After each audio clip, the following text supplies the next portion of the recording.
Salma. Žvejok su malonumu.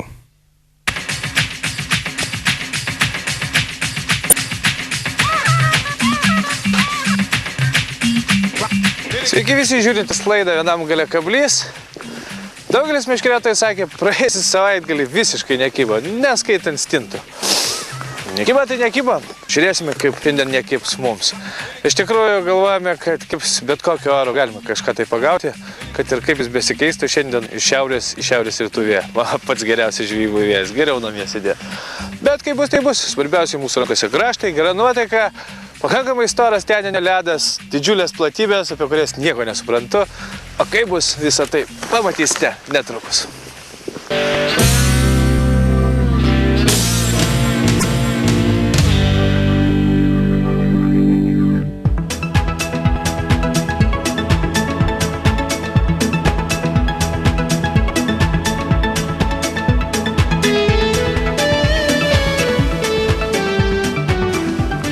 Jis atrodo įspūdingai. Šiaip jeigu atvirai, tai niekada čia žiemą kažkodėl tai ir nefilmavome.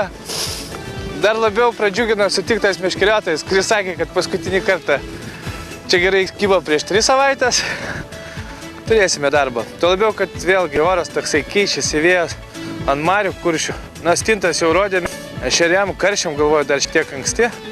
Pasirinkome labai paprastą vandens telkinį, praktiškai prie kiekvieno namų yra kažkas tai panašaus.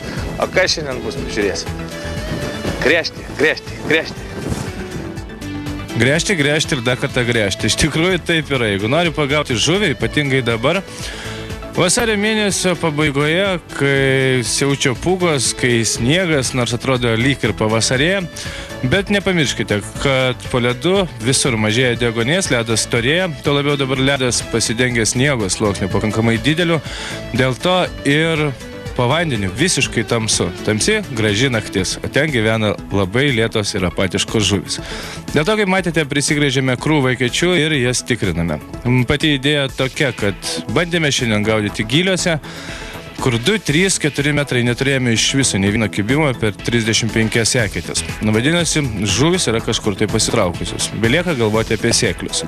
Sėklius radome 70 cm, metras 50 maksimalus gylis vidury vandens telkinio. Vadinasi, čia bent jau turi kažkas tai gyventi. Jeigu nekimba didelė žuvis, reikia gaudyti tą, ką gali pagauti. Tai žino kiekvienas meškeriotojas. Vis dėlto kiekvienas argelio virptelėjimas, kiekviena pagauta žuvelė mum meškeriotojam dovanoja begalinį džiaugsmą. Na, o žiūrėjant iš metro gylio, štai tokius ešeriokus, kurie pakankamai stipriai kerta per avižėlę, nėra jau tai blogai. Tada, kai meškeriotojai sako, kai niekas nekimba ir vėžys žuvis. Na, ne vėžys, ešerys, bet ne pats didžiausias, apie kurį svajotumėme ir galvotumėme.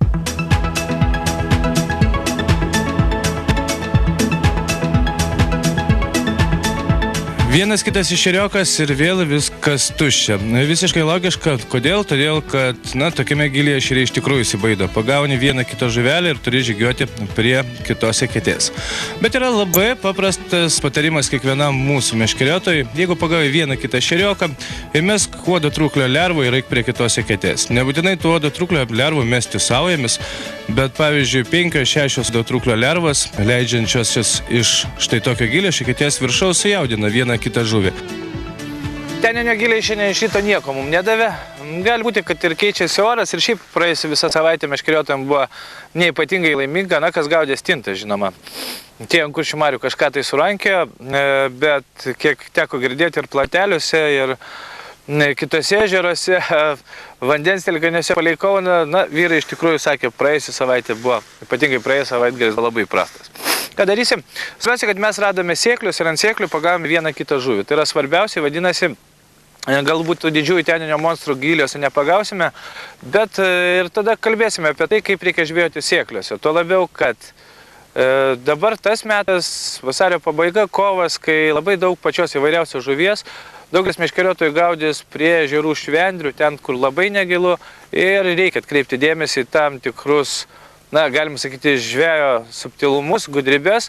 Visų pirma, kaip matėte, gręžiame eketę ir štai kaip atrodo eketė. Mes jos neapšviečiame, nevalome su samteliu, o tiesiog paprasčiausiai išgręžėte eketę, pasidarėte savo reikalingą skylutę, štai taip sniege. Viskas. Ir tada jūs gražiai leidžiate avižėlį ir dirbate. Ir viskas labai paprastai dėl to, kad gilis čia, kaip matote, va, teninio sėkliuose gilis, na, kiek čia yra, metras gal maksimum, kai kuriuose, kitėse net metro. Ir dėl to, jeigu šiek tiek saulėta diena, jeigu šiek tiek yra saulės, jeigu dangus šviesus, iš karto, jeigu išvalyti eketės, gausis kaip prožektorius, apšviestas visas sėklius ir žuvis taps labai baukščios ir labai vargu ar plauks prie jūsų eketės. Kaip sakiau, radome vieną kitą žuvį, apie žvejybą sėklių subtilumuose vėliau, žinoma, žvejybos eigoje, patys įsitikinsime ir iš viso, ar nebuvo čia atsitiktinumas pagauti vieną kitą žuvį, bet idėja tokia, kad lėksime, gręšime, nes jeigu turime sėklių, reikia gražiai nugręžti, paruošti vietas, kad triukšmo po to nebūtų ir tada lakstyti per eketės ir rankyti vieną kitą žuvį.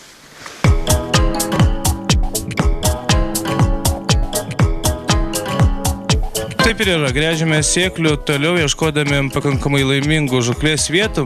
Jeigu jūs pirmą kartą ant vandens telkinio, pabandykite pažiūrėti, kur yra prigręžta pakankamai tankiai svetimų ekečių. Būtent tokiose vietose jau kažkas žvejoja, kažkas galbūt rado vieną kitą žuvį, gal čia yra perkritimai ir tokia vieta perspektyvesnė nei visiškai tuščias ledas ir aplinkui nematyti jokių ekečių. Ypatingai tose vietose, kur daug sugręžiota, vadinasi, kažkas kažką pagavo. Štai vieną kitą didesnį ešerį mums dovanoja sėklius iki metro gylio.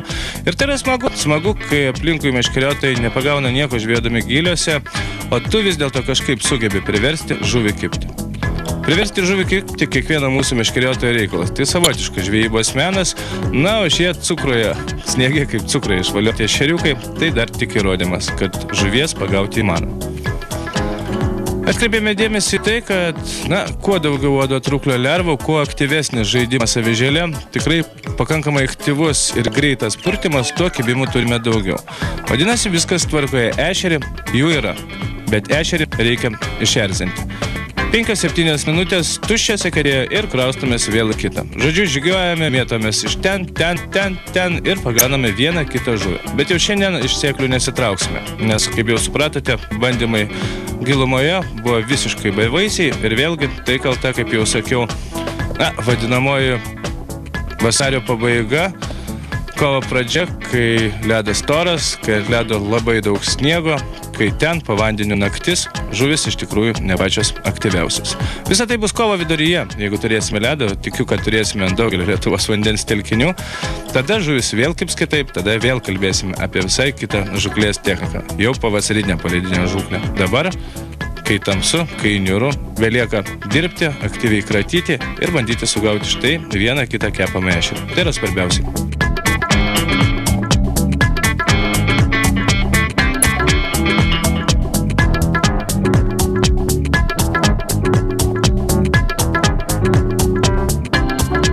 Tai ten užkibusios žuvelės mus tik džiugina ir, kas svarbiausiai, tų žuvų daugėja.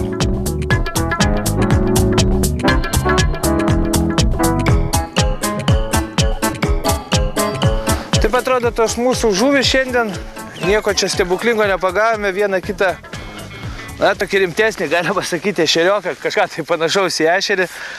Bet idėja tokia, kad vis dėlto sėklioje žuvies galima rasti. Kaip jau sakiau, reikia ypatingai atidžiai galvoti apie tai, kad neapšviesti sėkliaus. Kad geriau, jeigu jau žvejojate, radote sėklius, susigręžti daugiau kečių ir po to mažiau gręžti. Mažesnį triukšmą daryti, nes giliai, kaip jau supratote, 70 cm, metras maksimum. O lygiai taip pat jūs žvejosite ir kovo mėnesį, tada kai prasidės atleidžiai, kai prasidės vadinamoji balta žuvis, tai tos pačios raudės, kuojos, kaip pačios įvairiausios Lietuvos ežeruose palei švendrės. Tai geriau paprasčiausiai padaryti taip. Praėjote palei švendryną, susigrėžėte kokį 15, kečių 20, užtamsinote jas, užbėrite sniegu ir viskas. Ir po to einate po truputį tikrindami. Vienoj pagavote, kaip matėte, jeigu pagaunate vienoj kitoj eketėj ešerioką, galbūt ir protinga mesti vieną kitą uodo truklio lervą. Na ir metus tą uodo truklio lervą vėlgi gal susirenka viena kita žuvis, nedideliam saujeliam ir taip jaukinate ir žygiuojate per savo eketės ir visą dieną rankiojate žuvį. Jeigu jau taip yra, jeigu žvejojate ant sėklius. Kągi, mes dar šiek tiek pabandysime savo laimę ir, žinoma, netrukus apie žuklės įrankius, nes nors atrodo, kasgi čia, tos pačios avižėlės, tos pačios balalaikos, tačiau yra šiokių tokių subtilybių, žvejojant ten, kur negilu. Norėdami pagauti vieną kitą galbūt didesnę žuvį, stengiamės didinti masalus, didiname ir avižėles, didiname ir uodatrūklių lervų kiekį, bet visą tai gali atsitikti prieš mus pačius. Dėl to, kaip suprasite vėliau, kalboje apie žuklės įrankius, tų įrankių reikia būti pasiruošęs pačių įvairiausių. Na, štai sėkliuose, kur giliai tikrai nedideli, būna taip, kad užkimba viena kita ne koja, o raudė. Taip, tai iš tikrųjų stipri žuvis, kuri, kad ir nėra didelė, bet žvejojant ją iš po ledo, malonumas begalinis traukti tokią. O štai tokia žuvis mes iš tikrųjų, kaip jau sakiau, gaudysime kovo mėnesio viduryje ežeruose, palei Švendrės, ten, kur sėkliai dar mažesni, kur giliai 50-70 cm. Ir būtent tose vietose iš tikrųjų galima susikauti su tokiamis raudėmis, kurių, svoriai 3, 4 ir net 500 gramų. O štai kaip suveikia uodatrūklio lervas. Vienoje negilioje ketėje ešeriai pasitraukė, tačiau atsirado vadinamoji balta žuvis. Ir kojos, ir raudės tai tik rodymas, kad šiek tiek į tai reikia. Kiekvieną laidą mes tai akcentuojame, tačiau žinoma, kaip supratote, šį kartą nereikia jaukinti šėriklėlė. Giliai tokia, kad viską darome tik rankomis.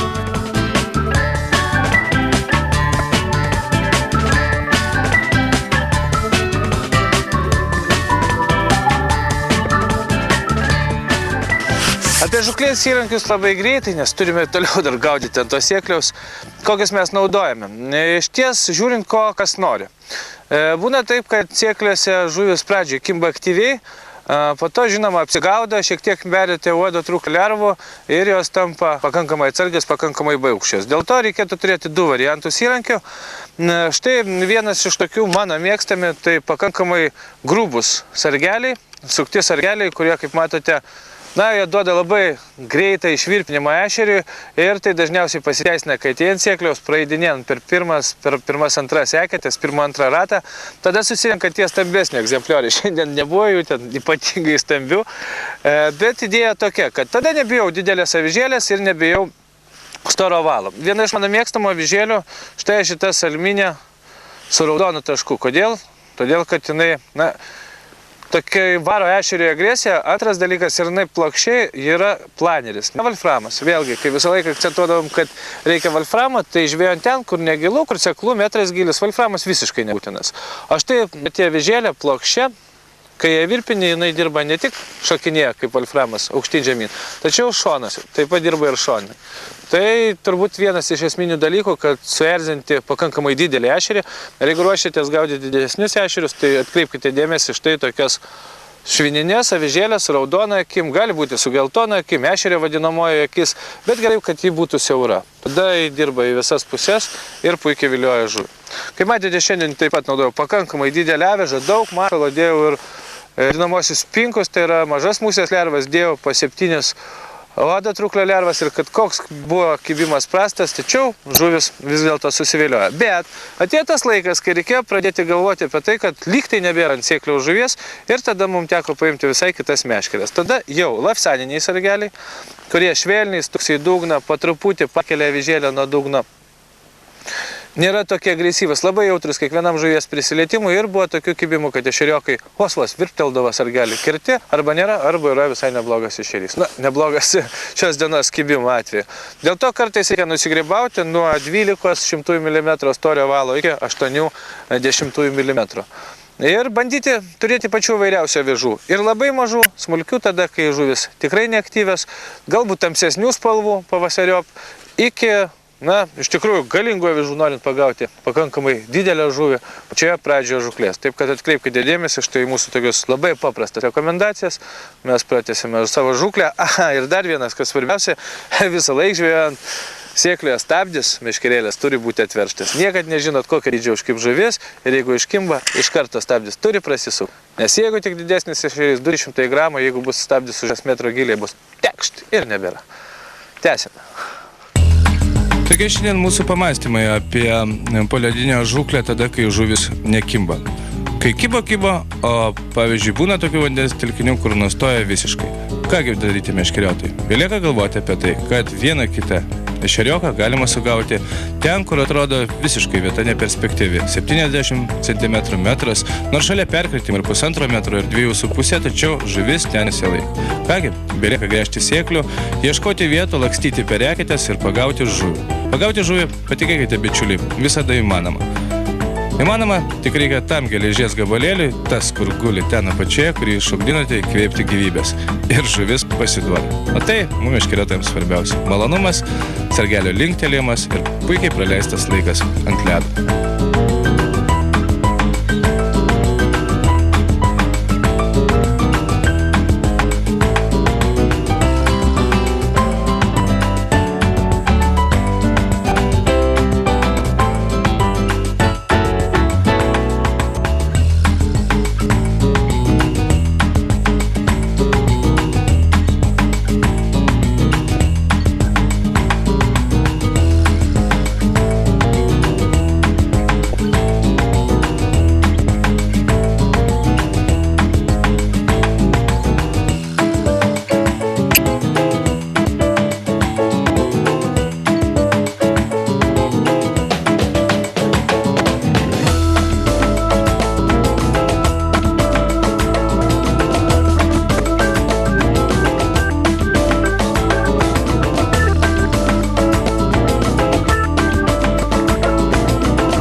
Ypatingas tas mūsų laimikis, bet tada, kai niekur niekas nekimba, netgi šiandien skambinome mariose, žmonės pagavo po 2-3 ešerius, tie, kurie moka gaudyti ešerius, kaip sakant, tada ir vėžys žuvis. Tai labiau, kad mažiukus tai visus sugrūsime, vėsus sugrūsime atgal. Ir man labai net keista, kad kažkas tai sako, kad ešeriai pabuvę ant ledo ir pabuvę pas jūs setelė, jeigu jisai minkštas, nesibaladoja dėžiai, negali išgyventi paleisti atgal. Tikrai gali. Atsiveškite ešerius namo, pažvejybos įdėkite į vonę, pamatysite. Plaukės 90%. Taip, kad paleisti galite, na, galbūt ne po visos dienos žvejybos, kaip mes, po pusdienio žvejybos, bet nebijokite, kad labai daug to žuvies išgyvens. Dabar visiems mums svarbus ekspertai, kągi jie papasakos naują.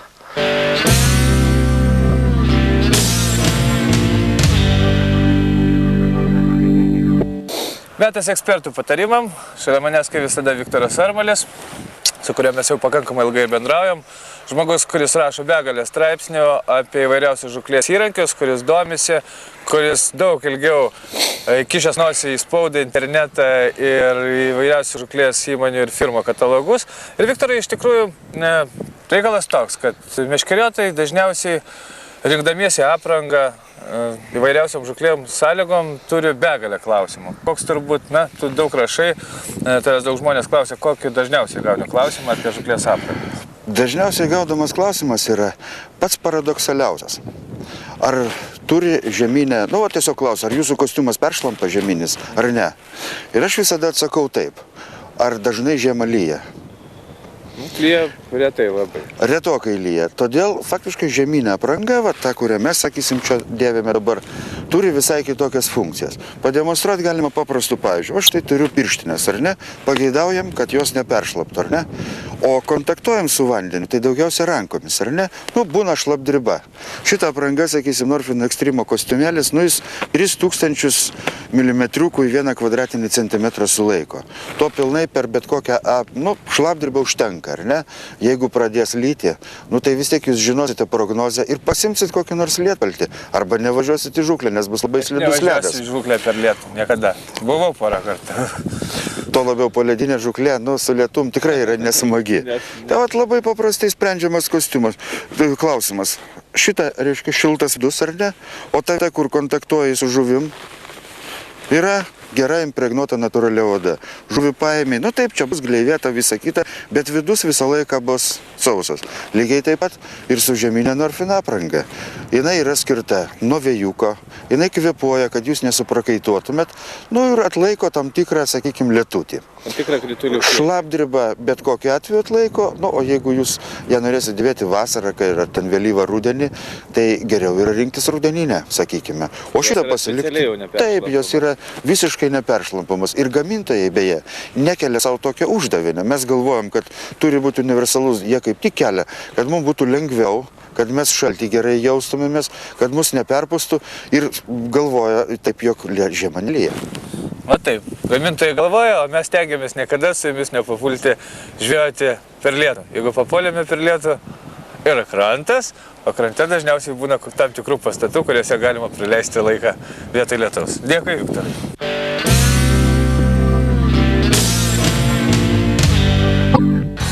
Saulius Jokožio didžiausia vakarų Lietuvoje spaustuvė šiemet pristato naujieną.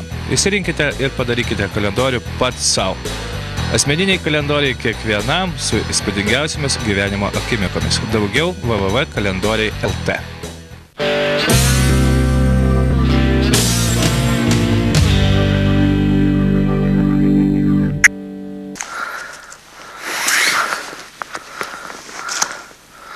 Plaukia visas tik daina. Dabar, kol mūsų žuvis plaukia atgal į tezinio vandenis, mes, kaip visada, norime pažiūrėti konkursą.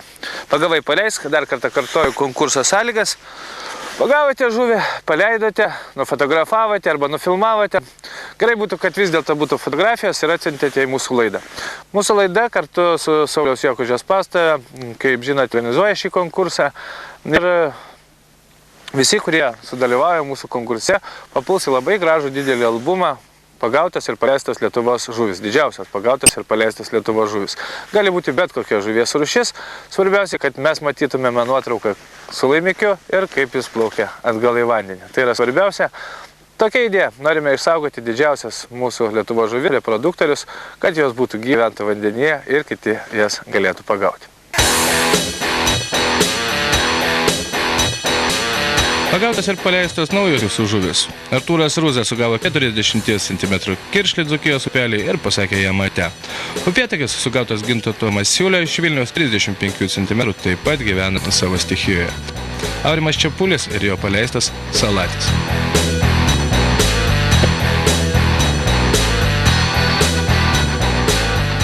Na, Tomas Lipskis sugavo ir paleido iš tikrųjų įspūdingus karpius vėrusius 8 kg, 11 ir net 15 kg 200 g. Sveikiname mūsų visus laidos bičiulius, suteikiančius gyvybę visom sugautom žuvim.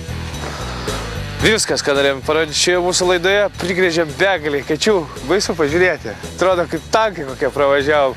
Kad pagautumėme tiek neipatingai daug žuvies, bet kad svarbiausia jas pagautumėme. Rankos skauda, be 80 kačių, kaip sako tikras ešerių gaudytojas, niekur. Taip kad rekomenduojame jums pasportuoti ant ledo, gerai praleisti laiką, to labiau, kad orai tikrai puikus, ledai kol kas laiko, o mes, kaip visada, prie vandens. Nei žvyno, nei degos, susitiksim lygiai po savaitės.